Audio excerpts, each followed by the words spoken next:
మహాగణాధిపతయే నమః. ఓం గురుభ్యో నమః. ఓం శ్రీమాత్రే నమః. పరమేశ్వర స్వరూపమైనటువంటి జ్యోతిష, వాస్తు మరియు ఇతర అనేకమైనటువంటి శాస్త్రములను మనకు అందించినటువంటి మహర్షులకి నమస్కారం. హయగ్రీవ హయగ్రీవ హయగ్రీవేతి యో వదయత్తస్స నిస్సరతే వాణి జహ్నుకన్యా ప్రవాహవత్. అరుణాం కరుణాతరంగితాక్షీం ధృతపాశాంకుశ పుష్పబాణ చాపాం అనిమాది విరావృతాం మయూకైః అహమిత్యేవ విభావయే భవానీం. శ్రీమాత్రే నమః. ప్రేక్షకులకి ఆ లలితాంబిక అమ్మవారి యొక్క అనుగ్రహం పరిపూర్ణంగా కలగాలని మనస్ఫూర్తిగా కోరుకుంటూ ఈరోజు వార ఫలితాల్లో 2వ తేదీ నుంచి 8వ తేదీ వరకు మార్చ్ మాసంలో గ్రహస్థితి ఏ విధంగా ఉంది అని చెప్పి చూసుకున్నట్లయితే, మీనంలో రాహువు, చంద్రుడు, శుక్రుడు, బుధుడు ఉన్నాడు. ఈ యొక్క చంద్రుడు ఈ వారం రోజుల పాటు మీనరాశి నుంచి మిథున రాశి వరకు సంచరిస్తాడు. అదేవిధంగా వృషభంలో గురువు, మిథునంలో కుజుడు, కన్యారాశిలో కేతువు. ఈ యొక్క రవిశనులు ఇద్దరు కూడా కుంభరాశిలో ఉన్నారు. శని కంబస్ట్ అవ్వబోతున్నాడు. కాబట్టి ఈ యొక్క విషయంలో కూడా కొంత జాగ్రత్తగా ఉండాలి. అయితే ప్రతి లగ్నము వారికి, లగ్నం తెలియని వారు రాశి వారికి ఎటువంటి ఫలితములు జరగనున్నాయి, ఏ విషయాల పట్ల జాగ్రత్తగా ఉండాలి అనేటువంటి అంశాలు మనం ఒక్కొక్కటిగా చెప్పుకుందాం. అయితే ఈ విషయాలు చెప్తుంది నేనైనప్పటికీ కూడా చెప్పిస్తుంది సాక్షాత్ లలిత అమ్మవారిగా భావిస్తూ ఒక్కొక్క లగ్నం గురించి తెలుసుకుందాం. కర్కాటక లగ్నము, కర్కాటక రాశి. కర్కాటకం వారి కనుక చూసుకున్నట్లయితే ఈ వారం అంతా కూడా మీకు స్నేహితుల వల్ల కొంత సహకారం లభించడము, లేదా మీ సంతానాన్ని విదేశాలకు పంపించాలనే ప్రయత్నం కొంతవరకు ఫలించడము, సంతానం కోసం చేసే ప్రయత్నం ఫలించడము జరుగుతుంది. అయితే మీకు 12లోని 3లో ఉన్నటువంటి గ్రహాల యొక్క ప్రభావం వల్ల కొంత జాగ్రత్త పడుతూ ఉండాలి. అదేవిధంగా అష్టమంలో శని కంబస్ట్ అవుతున్నాడు. ఇది కొంచెం పూర్వీకుల ఆస్తులు, రీసెర్చెస్ చేసేటువంటి అంశాలు, మరియు మీరు ఎవరితోనైనా అగ్రిమెంట్స్ చేసి ఇన్వెస్ట్మెంట్ చేస్తూ అగ్రిమెంట్స్ చేసేటువంటి అంశాల్లోని కాస్త జాగ్రత్తగా ఉండండి. అలాగే మరొక విషయం ఏంటంటే, ఇక్కడ ఈ ధనాధిపతి ఉన్నటువంటి కండిషన్ చూసుకున్నట్లయితే, ధనస్థానం మీద ధనాధిపతి ఉండేటువంటి కండిషను, ధనాధిపతి ఉండేటువంటి దీని పరంగా చూసుకుంటే ఫైనాన్షియల్గా అయితే గ్రోత్ ఉంటుంది. కొంచెం ఎవరితోనైనా ఏదైనా ఒక మాట మాట్లాడుకునేటప్పుడు, ఒక అగ్రిమెంట్ చేసేటప్పుడు మాత్రం చాలా చాలా చాలా కేర్గా ఉండండి. అదేవిధంగా మీకు హైయర్ ఎడ్యుకేషన్స్ కోసం చేసే ప్రయత్నాలు చక్కగా ఫలిస్తాయి. గృహయోగము, వాహన యోగాలు బలంగా ఉన్నాయి ఈ వారం. మీకు రాజకీయాల్లో ఉండేటువంటి వారికి కూడా కొంతవరకు రాజకీయ లబ్ధి అనేటువంటిది కూడా చాలా బలంగా చూపిస్తుంది. అదేవిధంగా మరొక విషయం ఏంటంటే, గృహయోగం, వాహన యోగం ఇందాక చెప్పుకున్నాం మనం. కొత్త కోర్సెస్ చేయడము, హైయర్ ఎడ్యుకేషన్ రిలేటెడ్ సంబంధించిన విషయాలు చాలా బాగుంటుందని కూడా చెప్పుకున్నాము. కాకపోతే ఇక్కడ మరొక విషయం ఏంటంటే, ఈ సప్తమాధిపతి కంబస్ట్ అవుతున్నారు కాబట్టి వివాహ నిర్ణయాలు, వివాహ సంబంధించినటువంటి విషయాలు రీసెర్చెస్ చేసేటప్పుడు కాస్త జాగ్రత్తగా ఉండాలి. కొన్ని ప్రాంతాలకు మారడము, కొన్ని లాంగ్ జర్నీస్ వల్ల కొన్ని లాభాలు కలుగుతాయి మీకు. బికాజ్ ఆఫ్ భాగ్య లాభాధిపతుల యొక్క పరివర్తన వల్ల ఇక మీరు నిత్యము చేయవలసిన దేవతారాధన స్కందుని కూడా ఆరాధించండి. ఏదైనా అగ్రిమెంట్ చేసుకునే ముందు కాస్త గణపతిని తలుచుకొని సంతకం పెట్టండి. స్కందుని తలుచుకొని మీరు ఏదైనా ఉద్యోగ సంబంధించిన విషయంలో నిర్ణయాలు తీసుకోండి. ఇక్కడ ఏమవుతుందంటే, దశమాధిపతి, పంచమ దశమాధిపతి వ్యయంలో ఉన్నారు. కాబట్టి ఏంటంటే, ఇష్టం లేకుండానే దూర ప్రాంతానికి వెళ్లాల్సి రావడం, అక్కడ కొంత స్ట్రెస్ అవ్వడం లాంటిది ఇస్తూ ఉంటాడు. అలాంటప్పుడు అట్లాంటి ఉద్యోగాల్లో మీరు ప్రారంభించేటప్పుడు, కూర్చునేటప్పుడు కాస్త ఒక్కసారి ఓం స్కందాయ నమః అనుకోండి. అన్ని విధాలా మీకు బాగుండడం జరుగుతుంది. చాలామంది రాబోయే కొత్త సంవత్సరానికి శని ప్రధానంగా మారుతున్నాడు కదా అని కొన్ని రాసుల వారు ఏలినాడు శని వస్తుంది, లేదా అర్ధాష్టమ శని వస్తుంది, అష్టమ శని వస్తుంది అనేటువంటి భయాల్లో ఉంటూ ఉన్నారు. ఇంకొంతమంది ఏలినాడు శని అయిపోతుంది కదా, అమ్మయ్య మాకు ఫ్రీ అయిపోతాం అనేటువంటి ధీమా కూడా ఉంది. అయితే ఇక్కడ మీరు అర్థం చేసుకోవాల్సింది ఏంటంటే, ఏ గ్రహమైనా కూడా మనకి రవితో సహా 7 గ్రహాలు, 2 ఛాయాగ్రహాలు, మొత్తం 9 గ్రహాల్లో ఏ గ్రహము కూడా మన మీద పగ అనేటువంటిది ఉండదు. పక్కన గుర్తుపెట్టుకోండి. అదేదో పగబడుతుంది, ఈ గ్రహం ఇలా అవుతుంది అనుకోకూడదు ఎప్పుడు కూడా. ఈ గ్రహము ఆ రూపంలో మనకి రిజల్ట్ ఇస్తుంది. అంటే ఎలా అంటే, ఒక బ్యాంకులో మనం లోన్ తీసుకున్నాం. లోన్ తీసుకున్నప్పుడు ఆ లోన్ చెల్లించమని వాళ్ళు వస్తారు. మనకు ఒక లెటర్ పంపించడమో, మెసేజ్ పంపించడమో, ఫోన్ కాల్ చేయడమో, ఇంటికి రావడమో చేస్తారు. అంత మాత్రం చేత వాళ్ళకి మన మీద పగున్నట్టు కాదు, మన మీద ఏదో కోపము, ద్వేషము మనల్ని హింసిస్తున్నట్టు కాదు.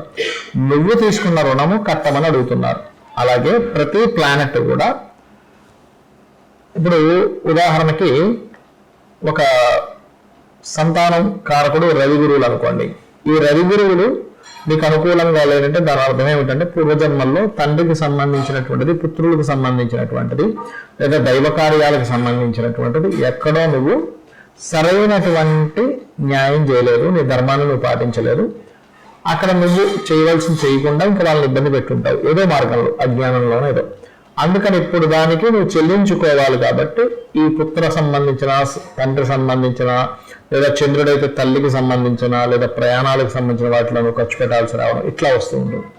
అదేవిధంగా శని అనుకోండి, అందరూ ఎవరికి అమ్మో శని శని శని పెరిగిపోతుంటారు. అలా కాదు, నువ్వు చేయాల్సినటువంటి నిత్య కర్మ, చేయాల్సినటువంటి జాబు అది సరిగ్గా చేయకపోవడం వల్ల శనికి సంబంధించిన కర్మ వస్తుంది. అంటే నువ్వు చేసినటువంటి పని నీకు మరలా అది మంచిగా అయితే మంచి, చెడు అయితే చెడు రూపంలో వస్తుంది. అయితే ఒక్కొక్క దానికి ఒక్కొక్క డివైస్ లాగా, ఒక్కొక్క సాఫ్ట్వేర్ లాగా ఇది వీళ్ళు ఇవ్వాలి. ఇప్పుడు చూడండి, మనం ఒక బ్యాంక్ వెళ్ళంగానే ఏమవుతుంది, అక్కడ డబ్బు ఇచ్చే క్యాషియర్ పాయింట్లో ఉంటాడు, సెక్యూరిటీ బయట ఉంటాడు, సెక్యూరిటీ చూసుకోవడానికి బ్యాంక్కి. మేనేజర్ వేరే పర్సన్, ఇంకొక ఆ మొత్తం బ్యాంక్ నడిపించే వ్యక్తి వేరు, అకౌంట్ సెక్షన్లో వేరు, హెచ్ఆర్ డిపార్ట్మెంట్లో వేరు. ఎలా అయితే ఉండి వాళ్ళ విధులు నిర్వహిస్తుంటారో, మన కర్మలు పూర్వజన్మల్లో ఎక్కువగా అప్పులతో ఇబ్బంది పెట్టారు, లేకపోతే అప్పులకు సంబంధించిన విషయంలో సరైనటువంటి మీరు చెల్లించలేదు. ఈ జన్మల్లో అదే అప్పుల రూపంలో మన దగ్గరికి వస్తూ ఉంటుంది. అదేవిధంగా గురువుని దూషించాం, గురువుకు సంబంధించిన గ్రహం రూపంలో వస్తూ ఉంటుంది. అదేవిధంగా కొన్ని విషయాల్లో ఒక క్లారిటీ ఇవ్వకుండా, ఒక మాయలాగా అవతల వాళ్ళకి కొంతమంది అంటుంటారు సార్, చేతిలో అరచేతిలో స్వర్గం చూపిస్తాడండి, నిజానికి ఏమి జరగదు, ఊరికి అలా చెప్తుంటారు మాటలని. అంటే దాని అర్థం ఏమిటి? అలాంటివి ఏవో చేయడం వల్ల ఇక్కడ రాహు ప్రభావం చూపిస్తూ ఉంటుంది. అంటే మీకెవరో ఈ జన్మల్లో ఏదో ఆశను చూపించి నీ ధనాన్ని కొట్టేస్తూ ఉంటారు.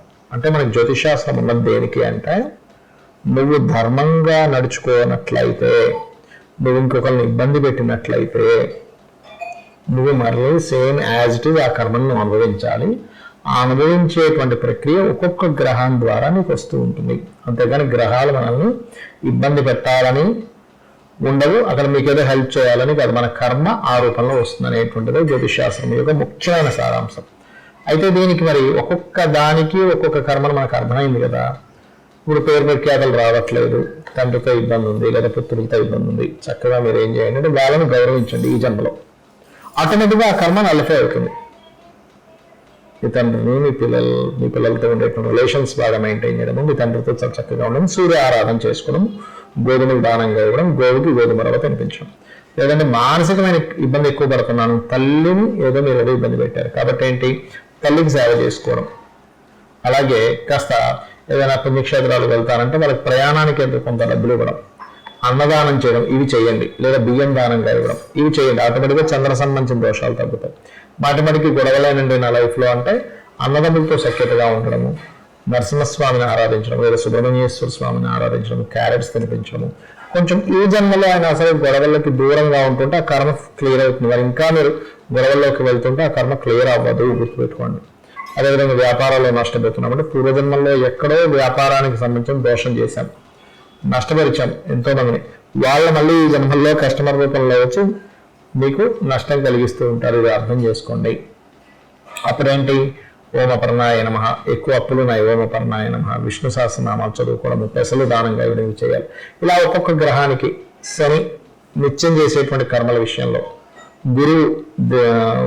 గురువుని పూజించడం, నిత్య దేవత ఆరాధన చేయడం, గంధంతో చేయడం ఆరాధన ఎక్కువగా. అదే వివాహ సంబంధించిన విషయంలో ఇబ్బంది వస్తుందంటే శుక్రుడికి ఎక్కువగా చేసుకుంటూ శుక్ర గ్రహానికి సంబంధించినటువంటి ఆరాధన చేయడము.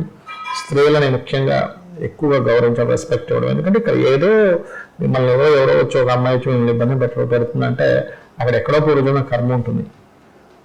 అది లేదా కావాలని వాళ్ళు ఇబ్బంది పెడుతుంటే వాళ్ళు అనుభవిస్తారు. అదేమి ఎక్కడ వదిలిపెట్టదు, ఏ కర్మ కూడా కర్మ వదిలిపెట్టదు, ఇది గుర్తుపెట్టుకోండి. అలాగే రాహు కావచ్చు, కేతువుకి సంబంధించిన కావచ్చు, కొన్ని సాఫ్ట్వేర్ రిలేటెడ్ అమ్మమ్మ తాతయ్య ఈ కర్మ రూపంలో వస్తుంది కాబట్టి వాళ్ళకి మనం రెస్పెక్ట్ ఇవ్వడం చేస్తూ ఉండాలి. దుర్గని ఎక్కువ ఆరాధిస్తుండాలి, గణపతిని ఎక్కువ ఆరాధిస్తుండాలి. రాహుకైతే దుర్గా, గణపతి కేతువుకైతే గణపతిని ఆరాధన చేస్తూ ఉండండి. శుక్రుడికైతే అమ్మవారిని ఆరాధన చేస్తూ ఉండండి. అప్పుడు మీ యొక్క కర్మలు క్లియర్ అవ్వడం జరుగుతుంది. అంతేగాని నన్ను శని బాధిస్తున్నాడు, గురువు బాధిస్తున్నాడు, గురు బలం లేదు అని అనుకోవడం కాదు. ఆ బలము మీ కర్మ రూపంలోనే అది వస్తుంది. శ్రీమాత్రే నమః.